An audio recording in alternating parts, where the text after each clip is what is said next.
What's up, everybody? My name's Shan. Today we are going to be talking about some of the best decks, or what I think will be some of the best decks that come out in Core Set 2021.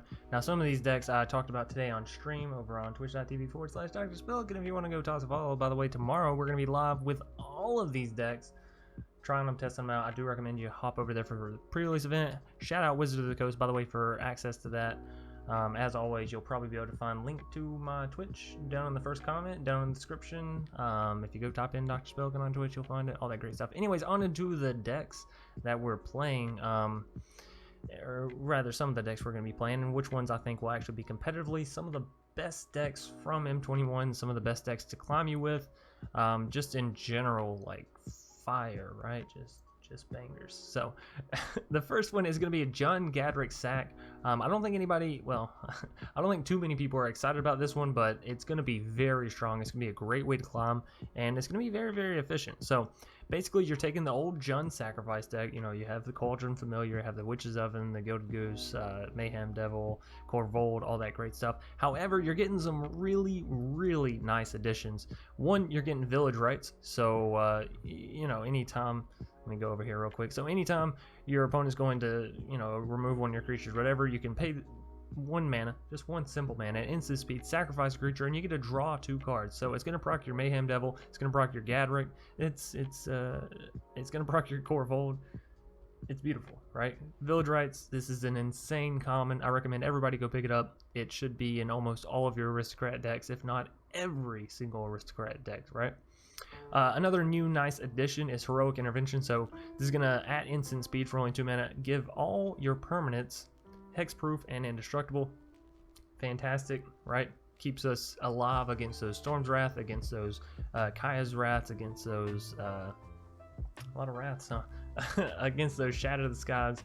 It's fantastic. I don't recommend going over 2 copies. I think 2 is fine. And honestly, you may not even want a Heroic Intervention in the deck. You may find that going for more efficiency and playing something along the lines of a Gutter Bones, as I'd mentioned in today's stream, may be where you want to go. But again, 2 mana for protection on all your stuff. Well, not protection, but hexproof and indestructible. It's really, really nice. And then, of course, the main feature, the main add-in, right? Gadrak, the Crown-Scrouge. So 3 mana, it's a 5/4 flying legendary dragon creature. It's got a nice stat line. 5/4 flying for 3 mana is solid. However, you can't attack with this unless you control 4 more artifacts. Now, the nice thing about this whole Jund Sacrifice thing is the food tokens are actually artifacts. So when your Gilded Goose comes down, 1 artifact. When your Trail of Crumbs comes down, 2 artifacts. When your, you know, cat gets sacrificed to the Witch's Oven, 3 artifacts. And 4 if you have the Gadrak down, because you get a token, you get a treasure token for each non-token creature that died this turn. So realistically, you can be swinging in with Gadrak as soon as the Summoning Sickness is off of them, which is crazy because, again, it's a 5/4 flying dragon for 3 mana. Anyways, also in the deck we have good old faithful Mayhem Devil, and actually, Mayhem Devil gets even better in this deck, right? He was already annoying before, but now you have Gadrak, which is also giving you treasure tokens, which you can sacrifice, right? So deal damage with Mayhem Devil. And then you get to gain mana, which allows you to play more sacrifice things, right? More Priests of the Forgotten Gods, more Witches Oven, more Gilded Goose, more Corvolds, more Bolas' Citadels. So we have 2 copies of Corvold down on the top end because, again, Gadrak giving you these treasure tokens, which you can sacrifice and gain mana. 1 helps you cast the Corvold, 2 makes the Corvold even bigger. And then, of course, Bolas' Citadel, having the treasure tokens from Gadrak, you can get to it even faster, and then you have more permanents to sacrifice with the Bolas' Citadel to get that -10 on the opponent's life. So this deck is going to be an absolute monster. You can wholeheartedly expect to see this one in Mythic. I will personally be climbing with this one probably right out the gate, because this is dirty, ladies and gentlemen. This is going to be a fantastic deck, and the really nice thing about it, Heroic Intervention is a little costly, Gadrak is a little costly, but Village Rights, you know, it's a common. And aside from that, this is an old deck. This is cards that you should already have, so you're not having to go out and spend crazy amounts of wild cards. Yes, the wild cards you're spending are a little expensive. I would hold off on picking up Heroic Intervention. Like I said, if you don't want to spend the rare wild cards in the beginning, just use Gutter Bones and it'll be perfectly fine. I'm like 10% sure. Because the nice thing about More than 10%, by the way, just like to scare people. The nice thing about Gutter Bones is it's a card that can be continually sacked and continually used with Gadrak in order to gain the treasure tokens, and you can use the treasure tokens to bring Gutter Bones back, and so it's like, yeah, it just kind of works nicely in the deck, right? Anyways, that's going to do it for this deck. Now we're going to go ahead and move on into the next one. First, because I'm most excited about this bad boy. Oh, I'm really excited, and I kind of want to make some changes, but every time I go looking at it, I'm like, where do I make these said changes? All right.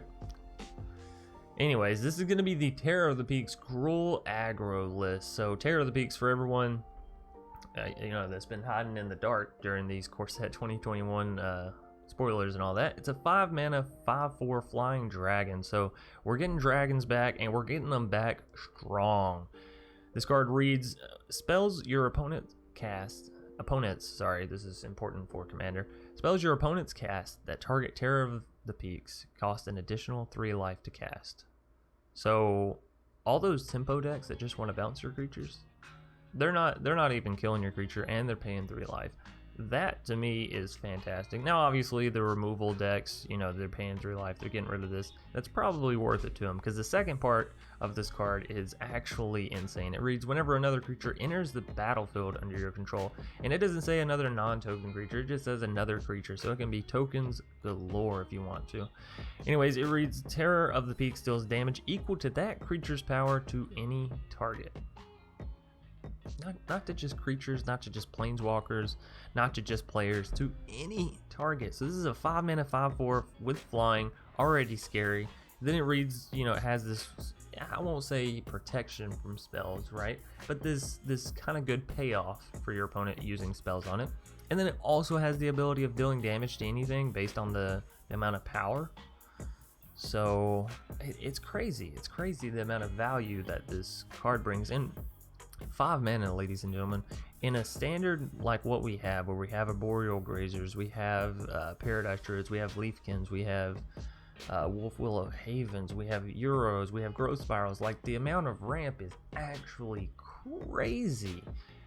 And then furthermore, the fact that this doesn't read non-tokens, so even if you're just doing a token go wide deck with it, right, and you get down 3 1/1s, that's 3 points of damage that you're just pointing anywhere. And we've already seen with Mayhem Devil how absolutely devastating that can be. Now, granted, Mayhem Devil is a 3 mana card, and its ability in some cases is easier to access, and in some cases a little bit more difficult, or rather it lacks a lot of the power that this has, right? Because that's always 1 damage, to whereas this could be 5 damage very easily. So, a couple of things I want to note about this deck. I went for a low to the ground, very efficient deck. I think there is another version of this Gruel deck that you could do with Nissa, and instead of going low to the ground, you sort of go over the top, right? So you play Terror of the Peaks, you play things like Endray's Forerunners, maybe a Finale of Devastation, right, in the top end. But this is what I wanted to go for, because I wanted a low to the ground deck, and we're definitely going to be building another version. But as I said, this is the aggro, so I feel like aggro should be efficient. And not that Nissa isn't efficient, but you got to choose Nissa, Embercleave. You can't have Terror of the Peaks in your top end, plus Nissa in your top end, plus Embercleave in your top end, and expect realistically to not flood yourself with cards that cost way too much, and especially in an aggro deck, right? So I think a lot of people end up messing up there with that whole thing. Anyways, we're gonna dive into the actual deck tech now. I'm gonna stop just talking about Terror of the Peaks. I'm sorry, I have an actual man crush on this dragon. It's crazy. So down here in the bottom end, we have 4 copies of Arboreal Grazer. This card has reach, and whenever it enters the battlefield, you're able to put an additional land card from your hand onto the battlefield tap. So gives you ramp a little bit. It's a good defensive body. It's been around since War of the Spark, and it'll probably be around until it rotates out. It's fantastic common, honestly. Next up, we have Drowsing Pteranodon. This is a card I'm kind of interested to check out. It's a 2-mana 3/3 as defender, so it's a solid body to defend with. And again, this deck isn't, I know it says aggro, but it's not doing too much early. Anyways, it reads, as long as you control a creature with power 4 or greater, Drowsing Pteranodon can attack as though it didn't have defender. So as soon as you get down, you know, your Gruel Spellbreaker or your Questing Beast or your Shifting Ceratops or your Terror of the Peaks, this card comes online, and before that, it's just a solid body to defend / kill creatures with, right? Next up, we have 2 copies of Heroic Intervention. Oh, another thing with Drowsing Pteranodon. 1, it goes down to costing 1 mana for Marauding Raptor. 2, whenever you're playing this, it deals 3 damage with Terror of the Peaks. So 2 mana, gets to enter the battlefield, 3 damage to anything. It's also a 3/3 attacker for only 2 mana. It's pretty good value, if you ask me personally.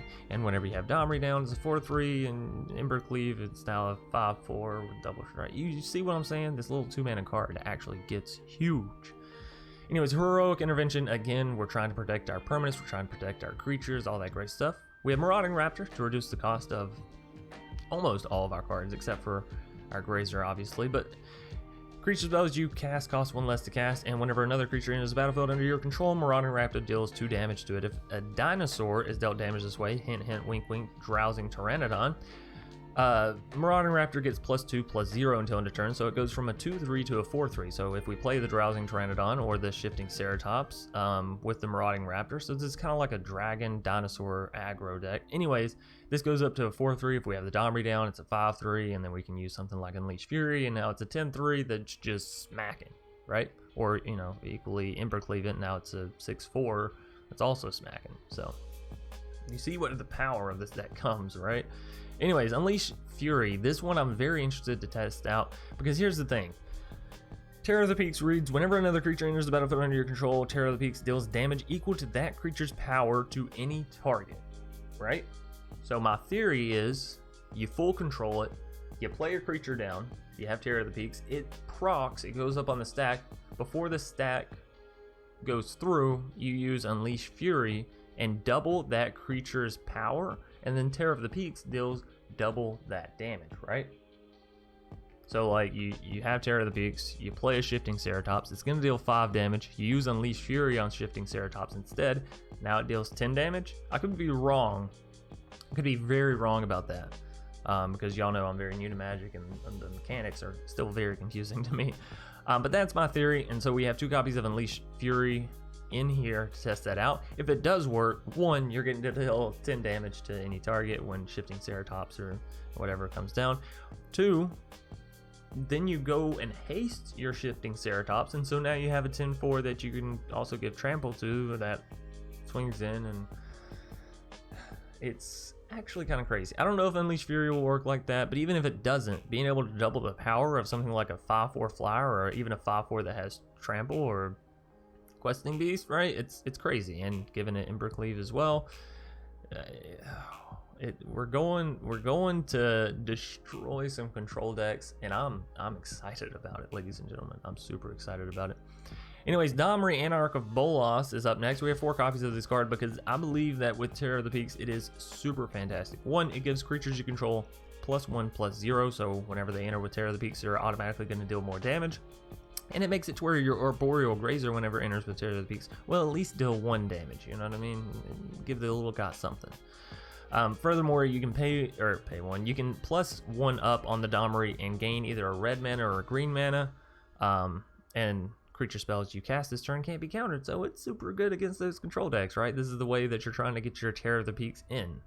Anyways, you can -2, target creature you control fights target creature you don't control, so it also acts as removal. This little 3 mana Domri, I'm telling you, people complain about Teferi because it's broken and all that. I think this Domri is a great example of a Planeswalker that is very good and not overly so, right? This is a beautiful card. Anyways, I could be completely wrong. Maybe it's broken. Gruel Spellbreaker, 3 mana, 3/3 Ogre Warrior, so it doesn't necessarily do anything for our Marauding Raptor, or I mean, it just doesn't sound as cool as Dragon Dinosaur. Anyways, it has Riot, so whenever it enters the battlefield, we're going to be able to either give it haste or +1/+1 counter, which is great for Terror of the Peaks, right? We're able to choose, do we want to deal more damage, or when it enters and we deal the damage, do we want it to be able to swing in and immediately deal damage? More damage. It's just damage on damage on damage. Anyways, it has Trample, and as long as it's your turn, you which is very important, and Gruel Spellbreaker have hexproof, so your face hull is protected from any targetable abilities. Moving us down, and since I think there's going to be a lot of mono blue tempo and just blue stuff in general in the pre-release event, I went ahead and chose to go for 3 copies of Shifting Ceratops and only 2 copies of Questing Beast. You know, do whatever you want in this combo, but yeah, so 2 copies of Questing Beast. It's a 4 mana 4/4 with Vigilance, Death Touch, and Haste. Whenever it comes down with Terror of the Peaks, you're dealing 4 damage, and you're getting a hasted Vigilance, Death Touch Questing Beast that can't be blocked by creatures with power 2 or less. That can also take out Planeswalkers. So, like, you know, this is every aggro player's like Christmas dream, right? Anyways, Shifting Ceratops moving us down. It's a 5/4. The spell can't be countered. Protection from blue. Pay 1 mana, and it gains your choice of Reach, Trample, or Haste. So again, you can pay 2 mana and then give it Haste and Trample, or 3 mana and give it Haste, Trample, and Reach. I don't know why you'd do that, but whatever. Next up, we have Terror of the Peaks as a 4-of, because it's not legendary, and even if it was legendary, ladies and gentlemen, I'd probably still be playing it as a 4-of. This card is beautiful. I've talked about it several times over in this video. I don't know that I need to go back and re-explain it. And then last up, we have Embercleave. We're trying to play down a whole bunch of creatures and have them all swinging in. Embercleave just makes sense. Terror of the Peaks is going to allow us to keep the board clear, so whenever we do Embercleave in, we're able to just, you know, damage. Not to mention we have something like Unleash Fury, where if we use Unleash Fury on something like Terror of the Peaks, it's now up to 10-4, and then you use Embercleave, and now it's an 11-5 with Double Strike and Trample, so it's dealing 22 damage. Right? So pretty simple math there. I'm loving this deck. I think Gruel Aggro is going to be so fun to play. I'm excited. I really am excited. So yeah, that's going to pretty much do it for Gruel Aggro, Terror of the Beast. So next up, we have the Adventures of Ugin. Of Ugin, right? I think this will be a very good deck, actually, and a very fun deck on top of that as well. So, the thing with Ugin is a lot of people are like, well, you're going to be ramping up into it, but then whenever you -X on it, you're exiling all of your ramp. I agree. That's a great point. So what if you didn't exile all your ramp? What if you just exiled some Lucky Clovers because you're already way far ahead in the game and you already have a Ugin, and you can probably get some more Lucky Clovers down given your -10 ability? Or, you know, you can just win the game with your adventure creatures. Nonetheless, the idea here was to play Ugin in a deck where we could actually exile stuff and it not feel terrible, right? So we're going to be ramping up into them with Lucky Clover plus Beanstalk Giant, with Euros, with our Growth Spirals, which we may go up in Growth Spirals, we may go down in Fey of Wishes, I don't know yet. Outside of that, we do have the standard adventure combo with the Edgewall Innkeeper drawing his cards, with the Fey of Wishes going into our sideboard to hit, you know, the top end stuff, the spiciness that we want to hit once we're ramped. Lucky Clover is already mentioned, and Brazen Borrowers to bounce our opponent's stuff, as well as have a 3/1 flying creature that just goes ham. Euros to ramp. Ugin, the Ineffable, actually makes big Ugin cost less, right? Because colorless spells you cast cost 2 less to cast, so that's really nice. You get to sort of draw cards with this, as well as get creatures with the +1 ability, and then for -3, being able to destroy target permanent that's 1 or more colors is, well, awesome. And then Beanstalk Giant, obviously going to allow you to ramp, comes down as a huge creature. I think also, God, every time I'm like looking at the cards and I'm thinking about Core Set 2021, I come out with new ideas, I swear. So Beanstalk Giant with Terror of the Peaks, I think would be a fantastic Gruel ramp. We were talking about it earlier, how you could do Nissa with Terror of the Peaks and really get up into those bigger creatures. I think Beanstalk Giant would go in that deck perfectly, right? 3 mana, you get a ramp, come back, play it later for 7 mana, and you have, you know, at least a 7/7 entering the board. Anyways, continuing with this deck, we have Ugin the Spirit Dragon down here in the top end. Of course, we're ramping into it. It can either end up costing 6 thanks to the baby Ugin, or, you know, we just pay 8 for it, not a big deal. Again, has all the great stuff. You can use our Fey of Wishes, by the way, to jump over here and grab, you know, whatever we pretty much need, and then you're using your Ugin -10 ability, given you can leave it down for 2 turns, which hopefully you can with the amount of creatures and stuff you have. But hopefully you can get the ulti off, and the idea is like you use Fey of Wishes, right? Like you get your Ugin up to 11, I think ulti is what it'll be at, and then you use your Fey of Wishes to cast Granted, and you know you have at least 1 or 2 lucky clovers, so you get to come over here and grab 1 or 2 cards, and you grab 1 or 2 really big cards, you know, a Nyx Bloom and an Endraze and a Great Hinge or Magic Mirror and Impervious, whatever combo of cards you want. You know, it's a field day, and you pull them into your hand, and normally you're like, okay, well now how do I cast them? Well, you don't have to. You just -10 on the Ugin and you just slap them all down, right? I don't know. I'm pretty fond of the idea, personally, of using Fae of Wishes to stock your Ugin ultimate, basically. Because I kept thinking, like, yeah, you know, gaining 7 life, drawing 7 cards, and putting 7 permanents on the field is great. But how many times have we, like... how many times you draw 4 or 5 cards that are just, like, lands, and then you get 1/1 drop, or you get, you know, your Growth Spiral, and you're like, no! You're going to get mad, right? I'm going to get mad. So I was like, how can we guarantee that these 7 permanents we're putting down are 7 beautiful, face-smacking, game-changing, earth-quaking cards, you know? I was like, I want these permanents to smack when they enter. And so it occurred to me we could use Fae of Wishes, Lucky Clover, Ugin, and spend all of our mana, Fae of Wishes, bring those nice permanents, Ugin them down, right? Ugin them down. I don't think that's a saying, but man, it should be. So yeah, this is another one I'm really excited for. I don't think too many people will pick up on this. I think a lot of people will, but I don't think it'll be everywhere, which is kind of nice. Because I think some people will be like, oh, well, I'm gonna mutate it to Ugin, because that's not a bad idea either. The cool thing with mutate, say for something like a Migratory Greathorn, you're paying 3 mana to get it down, but it's a 4 CMC creature. So if you do minus with the Ugin, instead of having to watch out for 3 mana, you have to watch out for 4. So you have that like whole extra CMC to hit, you know. So I think mutate is fair with Ugin. I just think that adventure is going to be more fun for me personally with how I play.